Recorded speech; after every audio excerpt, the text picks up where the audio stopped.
find you so relatable? Because I've even seen your socials, yeah? Like, guys, like, it's so engaging, like, da-da-da. Is it because of your content? Probably. Yeah? I'm not so sure, but I think is it how you speak? Is it how you look? Could be how I speak, could be the communications part, could be the fact that what I write is different, a bit different, but relatable. Yeah, relatable. That's interesting. Relatability is very important. Yeah? Very important. How do you even start becoming relatable? Just by being yourself.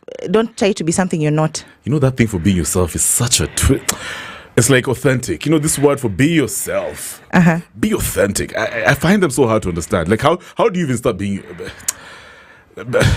you know, if I say I'm being myself, I don't think it's a polished enough self. I want to put my best self out there. That is what you think. Like what I do on social media, sometimes I write very serious posts. But in the morning, I'll sing my rumba. Like I have the worst voice. I'm not trying to, I'm not a musician, but I'm just trying to show another side of me. I sing my rumba. I ask guys questions. I do memes. Like I'm just an ordinary person there next door. I'm not a celebrity. You're vulnerable. Exactly. You can even put your heart on your sleeve while you're engaging with your audience. Yeah. Yeah. I even make jokes about heartbreaks and memes and all that.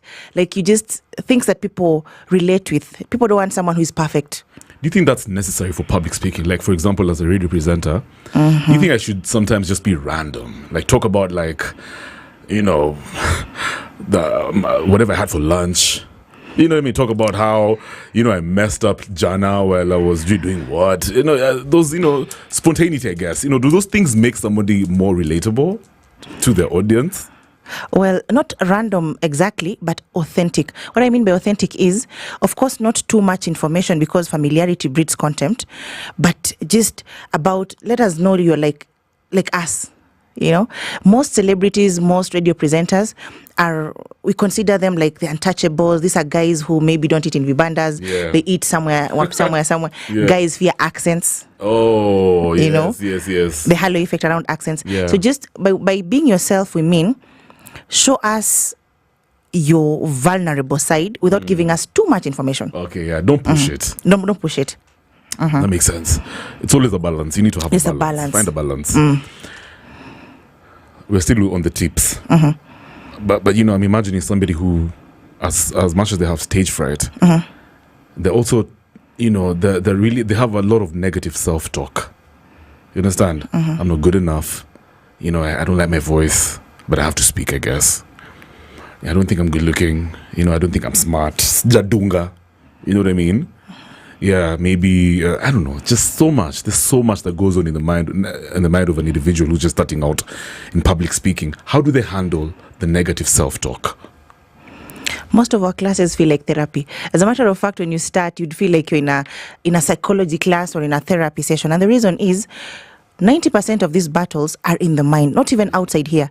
Because most people judge themselves without thinking that other people are judging them. Nobody's even judging you. There's no audience you're performing for. It's all in your mind. And there's nothing that... The worst enemy you can have is your own mind. What do you mean when you say there's no audience you're performing for? What does that mean? When someone walks on stage and they start thinking, you know what, I'm not pretty enough, I'm not good looking enough, who told you? Why do you make that assumption that people think about you? Why can't you think they think positive things about you? Why must it be negative? It's interesting. Childhood trauma usually affects a lot of people. They never forget certain things that they were told when they were in primo, for example. A lot of people were bullied. And those words just don't vanish that easy. So they keep on repeating themselves. When you don't expect to, they show up. I'm like, you know what I mean? Now you're looking at people and then somehow you just remembered in that boy who was talking smack to you when you're in primary school. I'm that girl. Yeah, that's what I mean. Like today I talked about it actually. I was talking about, I have very tiny ears. You've not noticed because I'm now confident. You told me. But a baby's ears is even bigger than mine. I have tiny ears. That's hilarious. So when I was in high school, someone mocked my ears. Yeah. And I'm telling you, it dented my self-esteem and confidence. So much so that I started wearing long hairstyles, those weaves to cover my ears. That's interesting. And I looked horrible in them. I know my head and everything. I look terrible. Until one day I asked myself, why am I giving this person power over me? And I decided to shave. Actually, me shaving is an act of rebellion. Are you serious? Oh yes, I'm just like, these are my ears. Whether you like them, you don't like them, I don't care. And just to quote Eleanor Roosevelt, she said, nobody can make you feel inferior without your permission. Oh, beautiful. You have first to give them permission. Because if I call you stupid, unless you've always believed you're stupid, why would you let my words affect you? Unless there's like a part of you that has always suspected you're stupid. You'll just laugh at it and don't take nothing personally. You just laugh at it and just let it go. I find it interesting that you're saying even the way you have a dope haircut, but you're saying that's an act of rebellion. Rebellion, yes. That's amazing. Because guys will always try to pull you down. And one thing people use to pull people down is their words. So if you don't have a firm foundation, if you don't build yourself and have confidence, guys out here will tear you apart. For fun. And they know your potential. They just don't want you to know it. Like they pull you down so that you can't see your own potential. They'd be like, "Guy, you ni sauti." Like I can't even sing, but I just sing rumba because I'm just like, in fact, I always write like a disclaimer. The bass on that voice is mine. Live with it. I'm just having my own, like I don't need you to validate me. Like it's my work to like myself. And that's your power, actually. Sometimes it's not always like this. Sometimes I wake up, I don't feel confident, but then I look at myself in the mirror and I tell myself, Trophy, you are the best. Whether somebody that, even if Beyonce was here, I am the best. I don't care what you think. That is your business. I am the best. Yeah. Wow. Yeah. What about introverts and guys who are very shy, but they want to get into this space? How do they handle that? Let them turn what they perceive as their weakness into a strength. What I mean is, as an introvert, you don't speak a lot, but you observe a lot. And communication largely is body language. It's not even words. In fact, the more someone talks, the more less in control they are. So introverts, what they can do is just observe more. Always turn your weaknesses into your strengths. Observe more. Know what a person is trying to communicate using their body language. Then when you're talking, you address that directly. Because when the other person is talking, they can't observe body language. But as an introvert, you can observe body language. And that is your power. When you're speaking, I'm reminded of Robert Greene, how he said, just like you said, those things that you perceive to be your weaknesses, those things that are unique to yourself, that's actually your power. That's your brand. That's your unique. Yes. That's what's going to get you out there and actually elevate your presence. I love it. Yeah, you're dropping bars. Just turn your weakness into your strength. Always. Yeah. As opposed to suppressing them. Don't even be angry that you have them. Look at it. If you're someone who is honest and you think that is not a good thing, look at it from the point of, at least you won't have a lot of fake friends. Just because a lot of people who are people pleasers have a lot of fake friends. But if you're honest, you have few friends. So look at it from the point of, if you can't change something, change how you perceive it. Just change it. Jeez, I like that. Let's talk about public speakers in Kenya. I know we're all different. Yeah. With that disclaimer. Yeah. So for me, even this thing for saying are the best, it just sounds so twisted. But for you, maybe you can mention somebody who has stood out, somebody who is impactful as a public speaker, somebody that maybe we can learn a few things from their performance while on stage, maybe on the microphone, somebody that they don't even have to be famous. What really stood out for them that you can share with us? I can't narrow it down to one person, and the reason is we have corporate MCs, we have wedding MCs, we have all types of MCs, and everyone has their own forte and strengths. So I would say, apart from the celebrities, there are so many guys out there who can communicate. And can I really narrow it down to one person? No, I can't. But a lot of them are good. Okay, let me rephrase that question. Is there something peculiar that you picked from a public speaker and you're like, wow, that was amazing, that I need to teach my students this one? Something that they did that was so unique, I guess. I don't know. I would say Chimamanda Ngozi Adichie, the Nigerian author. I love her style. I love how she communicates. She passes her message without being offensive. You know, in communication, we say, speak without being offensive, listen without being defensive, and always leave your opponent to their dignity. So many people are good public speakers, but now when it comes to communication, they offend. Or they think they know it all. It's always about your audience, not about you. It's not about what you think, your beliefs, and it's about the other person. Do you know a guy called Andrew Tate? I think I've seen that name somewhere. So his content is usually like mostly it's for the guys, you know, and he's very abrasive in his communication style. He's on your face, and he's also very intense. But there's some time I ran into one of his YouTube videos, and he was talking about communication skills, because I think he's a very amazing communicator. And he says you have to have energy. Yeah. What would you have to say about that? Like, because his energy is mad. Like, even me, I feel like I have crazy energy. Like, if I was here with my boy, even if you listen when you're dipping, when you leave, you'll just notice I'm kidogo different. But I think it's because of my rugby background. I don't know. There's just something about sports in the voice, rugby and your voice. But is it true that when you have intense energy, you tend to capture your audience better? You get their attention better? Would you advise somebody to work on their energy? As opposed I think it's very subjective. I think it's very subjective. But I agree, energy helps, because people perceive those with intense energy to be confident, to be all that. But what really matters is, are you getting through to your audience? That's what matters. Okay. Yeah, after they leave there, can they recall some things you said? Yeah. Don't overwhelm them. It's all about balance, like you said. Don't overwhelm your audience. Yeah. Public speaking, I feel it's so rewarding. It's so fulfilling. There's a feeling that you get once you've spoken to an audience and you know they've gotten the information, they're inspired.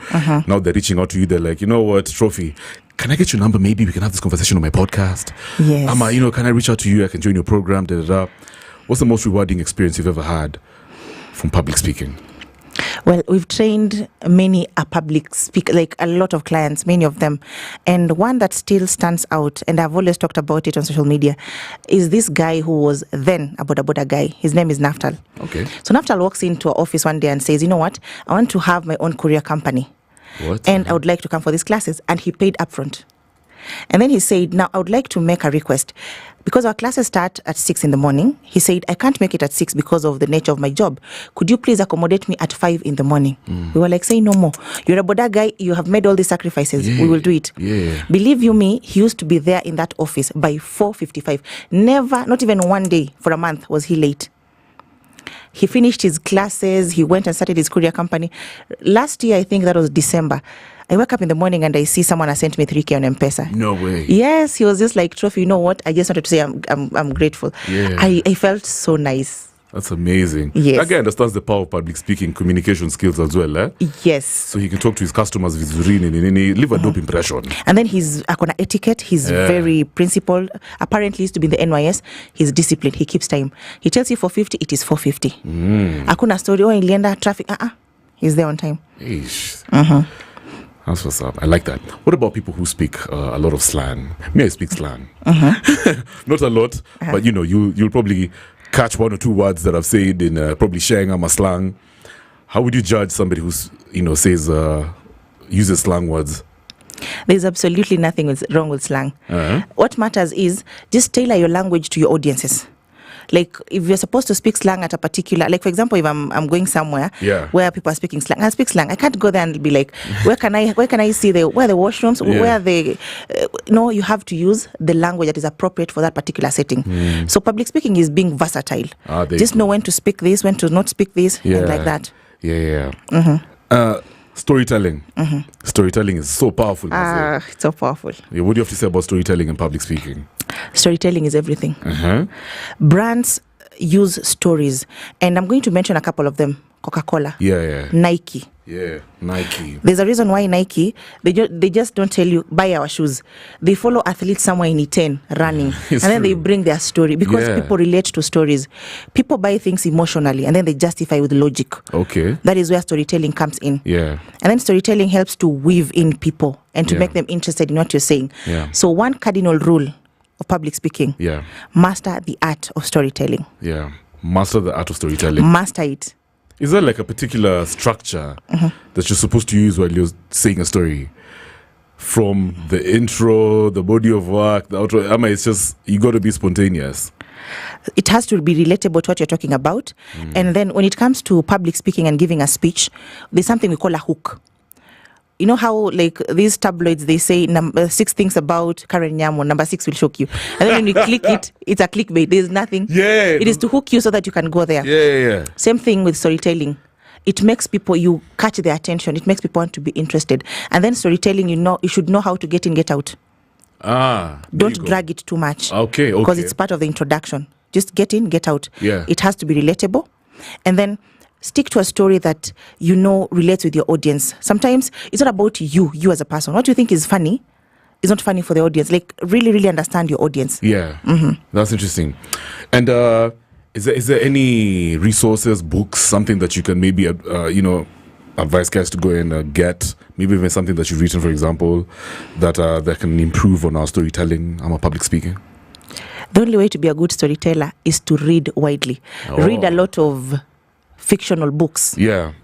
Listen to people, communicate. When it comes to public speaking, even if there was a book and it was boiled down and you're told to drink it, it won't help, because public speaking can only be mastered through speaking. It's like swimming. Okay. You have to get into the water and just swim. Yeah, just like the gym, you're telling me. You have to lift those weights. It's true. Nobody can do it for you. You just have to do it. That's a dope analogy. By the way, do you think... Okay, I've had some guys say some really trippy stuff at the Gen Zs especially. They don't come off as readers compared to millennials and Gen Xers and the previous generations because they're mostly on social. There's just some tech and then of course their words have really evolved. Now there's it's like hey, finish kumalo manze, stuff like that. So is it true that when you don't read enough, you're constantly on socials, you're proper techie, and it doesn't make you like a proper public speaker? And maybe now we need to just go old school. Start reading. Is that true when people say things like that? Reading helps with the diction. It also helps with storytelling. Yeah. But when it comes to Gen Z and all that, change is inevitable. Yeah. Another generation will come and do things differently. So someone perhaps can be reading on their phone. Yeah, it's true. Someone can be doing something else. Yeah. Perhaps they can be watching videos online. So you can never really know.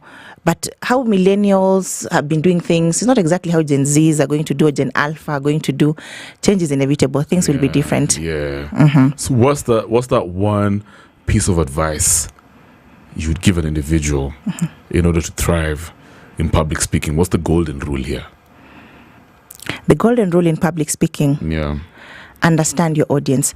Public speaking is not a gift. Nobody is born with it. A lot of people confuse confidence with public speaking.